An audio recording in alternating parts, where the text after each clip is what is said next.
Can't form government అన్నది ఒక మాట. దీని గురించి మీ అభిప్రాయం ఏంటి? మేము పాలిటిక్స్లో ఇయ్యాలి ఉన్నది రేపు ఉండదు, రేపు ఉన్నది ఎల్లుండి ఉండదు. తెలంగాణలో సామెత ఉంటుంది, పొట్టోని పొడగొడు కొడితే పొడుగని పోషమ్మ కొట్టిందని అంటారు. సో ఎట్లుంటుంది అని అంటే, ఇవాళటి వరకు మేము చాలా బలవంతుణ్ణి అని అనుకునేటటువంటి వాళ్ళు రేపు పొద్దున ఒక చిన్న సంఘటనతో మొత్తం సినారియో మారిపోతుంది. ఇవాళ పరిస్థితి చూడండి.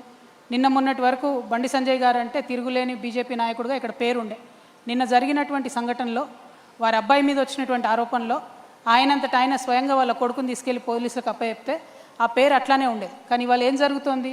అంత తీవ్రమైన ఆరోపణలు ఎదుర్కొంటున్నా కూడా కంప్లీట్గా రేవంత్ రెడ్డి గారు బండి సంజయ్ గారిని రక్షించడము, తెలంగాణ మహిళలందరూ నోటీస్ చేస్తున్నారు ఏం జరుగుతుందని చెప్పి.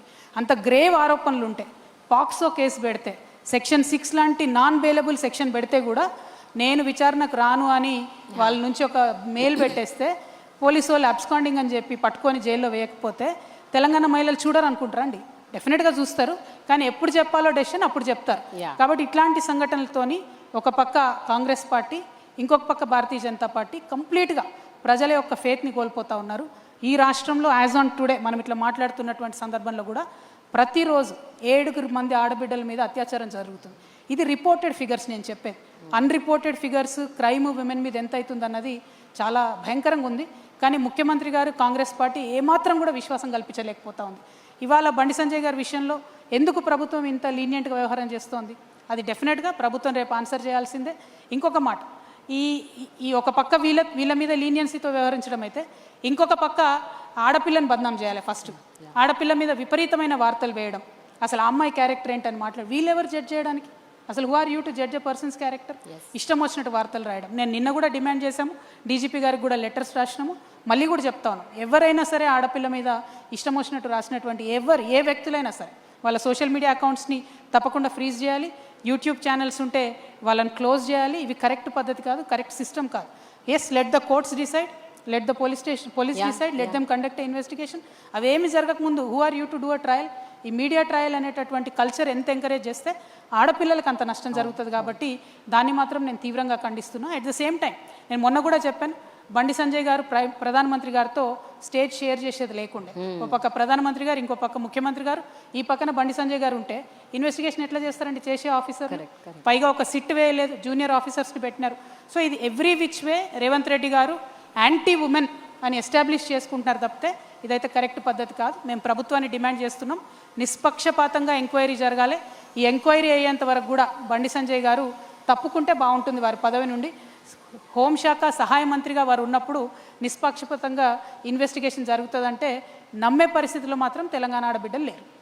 కానీ రీసెంట్గా మీరన్నట్టే బీఆర్ఎస్ లీడర్స్ కూడా చాలామంది దీని మీద దుమ్మెత్తిపోశారు, ఉవ్వెత్తున అగ్రెసివ్ అయిపోయారు. దే వర్ సేయింగ్ విమెన్కి అన్యాయం జరుగుతుంది, క్రైమ్ రేట్ పెరుగుతుంది అగేన్స్ట్ విమెన్, అట్రాసిటీస్ పెరుగుతున్నాయి, రేప్స్ పెరుగుతున్నాయి, there is no security for women అని బీఆర్ఎస్ నాయకులు కూడా అంటున్నారు. So what is your?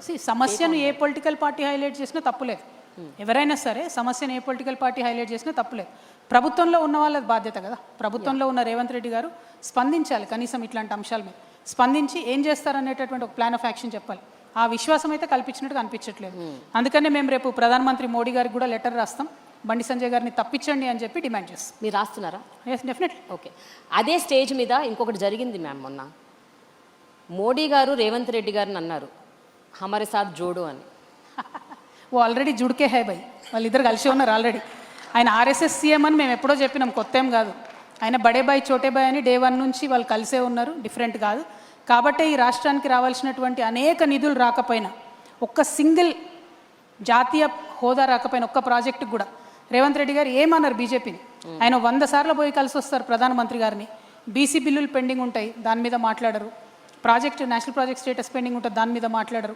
ఇట్లా అనేకమైన విభజన హామీలు ఇంకా పెండింగ్ ఉన్నాయి, దాని మీద మాట్లాడరు. సో వాళ్ళిద్దరు కలిసే ఉన్నారు. రేవంత్ రెడ్డి గారు is not a Congress CM, is RSS CM. ఇది ఫస్ట్ నుంచి చెప్తున్నాను, డే 1 నుంచి. Okay ma'am, coming to one of the important points. ఇప్పుడు ఒక విమెన్ లీడర్షిప్ అన్నది ఒకటి ఉంటే what kind of a changes we can see as society? Because మీరు ఇప్పుడు చాలా అంశాలు చెప్పారు, చాలా మేల్ లీడర్స్ నేను అబ్జర్వ్ చేసింది, ఎంతోమంది మేల్ పొలిటీషియన్స్ లీడర్షిప్ పొజిషన్స్ ఉన్న వాళ్ళు ఎన్నడూ టచ్ చేయని కొన్ని పాయింట్స్ మీరు మాట్లాడారు. But I want to know from your mouth, what changes can a women bring on table? So ఇది వరల్డ్ ఓవర్ డిస్కషన్ అండి. ఒక feminine approach towards any problem. It could be towards war, it could be towards science and technology, it could be towards how to handle environmental issues, anything. A feminine approach to an issue brings more sensitivity onto the table. అంటే ఒక అమ్మతనంతోని, ఒక మాతృత్వ భావనతోని పరిపాలన జరిగినటువంటి సందర్భంలో పరిష్కారం తొందరగా దొరుకుతుంది. ఎందుకంటే అమ్మ జేబు చూడదు, కడుపు చూస్తుంది కాబట్టి. సో అట్టడుగున ఉన్న వాళ్ళకు ముందు అన్నం పెట్టాలనుకుంటుంది కాబట్టి. ఇంట్లో అందరికన్నా చిన్నోడు అంటే జనరల్గా అమ్మకి ఇష్టం ఉంటుంది. అట్లా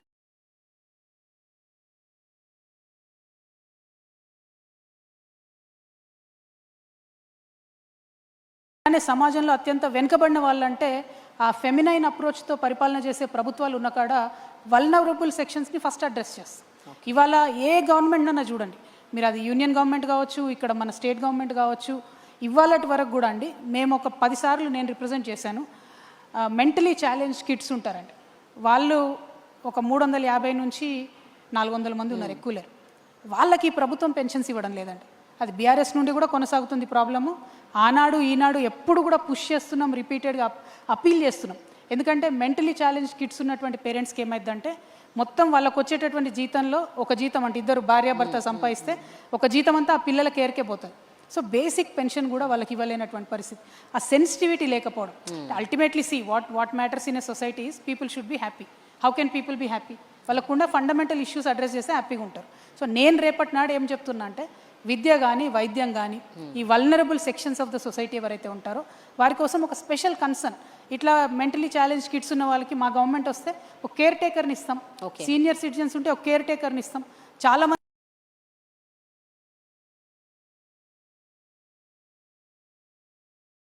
యాక్సిడెంట్స్ అయ్యి స్పైనల్ కార్డ్ యాక్సిడెంట్ అయ్యి బెడ్ రిడన్ ఉంటారు, వేళ్ళ మీద లెక్కించదగిన వాళ్ళు ఉంటారు. కానీ వారి కోసం ఆ ఇంట్లో ఉన్నటువంటి ఒక వ్యక్తి కంప్లీట్గా టైం స్పెండ్ చేసే పరిస్థితి ఉంటుంది. వారికి ఒక కేర్ టేకర్ ఇస్తాం. You're not giving thousands of crores కదా. ఇప్పుడు థౌజండ్స్ ఆఫ్ క్రోర్స్ మనము కాంట్రాక్టర్లకు ఇస్తున్నాం తప్పితే మన ప్రజల కోసం ఎందుకు ఆ సెన్సిటివ్ అప్రోచ్ మిస్ అవుతున్నాం అన్నదే నేను అనుకునేది. ఒక విమెన్ లీడ్ చేసినట్టయితే ఆ అప్రోచ్ ఉంటుందని చెప్పి నేను బలంగా నమ్ముతున్నాను. జనరల్గా ఒక ఉమెన్ లీడర్షిప్ పొజిషన్స్లోకి వెళ్తున్నారు అంటే వాళ్ళని అంటే ఒక స్టీరియోటిపికల్ ఒపీనియన్తో చూస్తుంది సొసైటీ. అంటే వాళ్ళు మంచిగా ఉండాలి, సాఫ్ట్గా ఉండాలి, సైలెంట్గా ఉండాలి, పెద్దగా మాట్లాడకూడదు, గట్టిగా మాట్లాడకూడదు. And there is a stereotypical opinion. When a woman puts her point across fiercely, forcefully, like you, they say she's bossy and criticisms vastayi, lot of social media brunt vastadi, ento vastadi. But if a man does that, they call him aggressive. If a woman does, it is a different narrative altogether.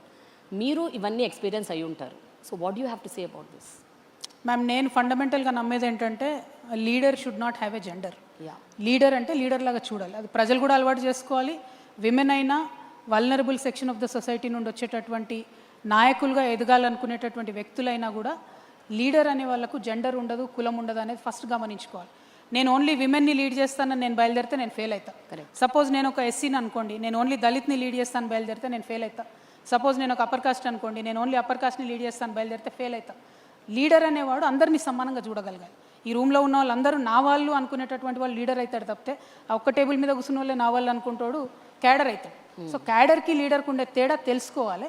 రాజకీయాల్లో కొత్తగా రావాలనుకునేటటువంటి యూత్కి కానీ విమెన్కి కానీ నేను request చేసి చెప్పేది ఒకటే, kindly be the leader, think like a leader.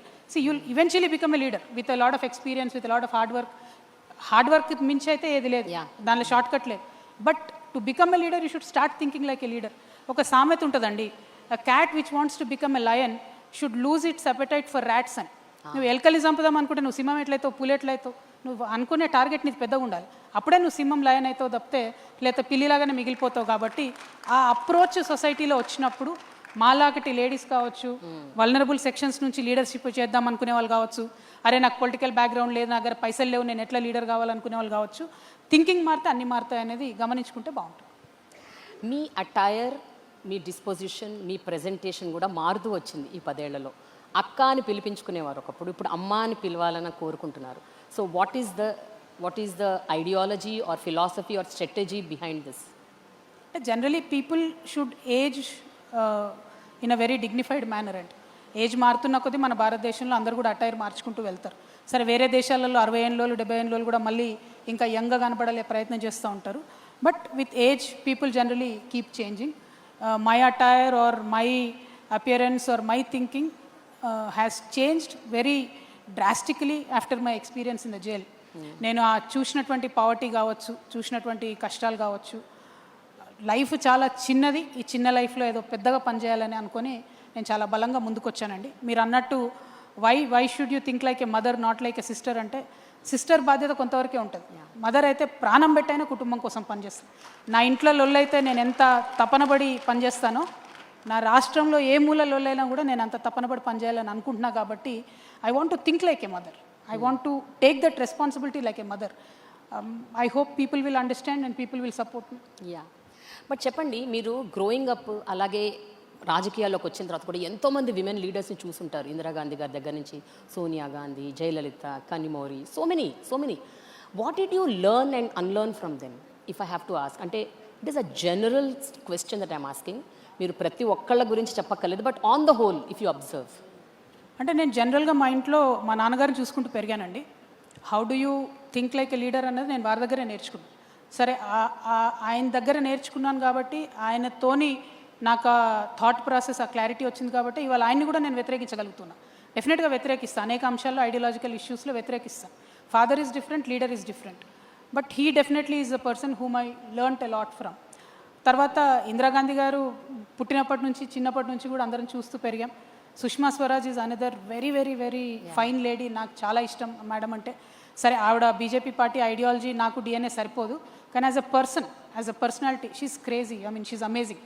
ఆమె చాలా ఇష్టం నాకు. మార్గరెట్ థాచర్ గారు కూడా చాలా ఇష్టం. సో అట్లా చూసుకుంటూ పోతే అందరికన్నా బిగ్గెస్ట్ లీడర్ జ్యోతిబా పూలే అనుకుంటాను నేను.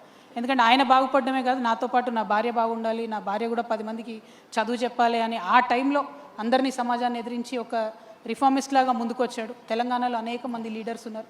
సో ఒక్కరిద్దరు కాదండి, ఇన్స్పిరేషన్ చాలా ఏరియాస్ నుండి వచ్చింది. చాక లైలమ్మ గారి దగ్గర కావచ్చు, కొమరం భీమ్ గారి దగ్గర కావచ్చు. సో ఈ గడ్డ ఇచ్చిన ఇన్స్పిరేషన్ కూడా మామూలుది కాదు.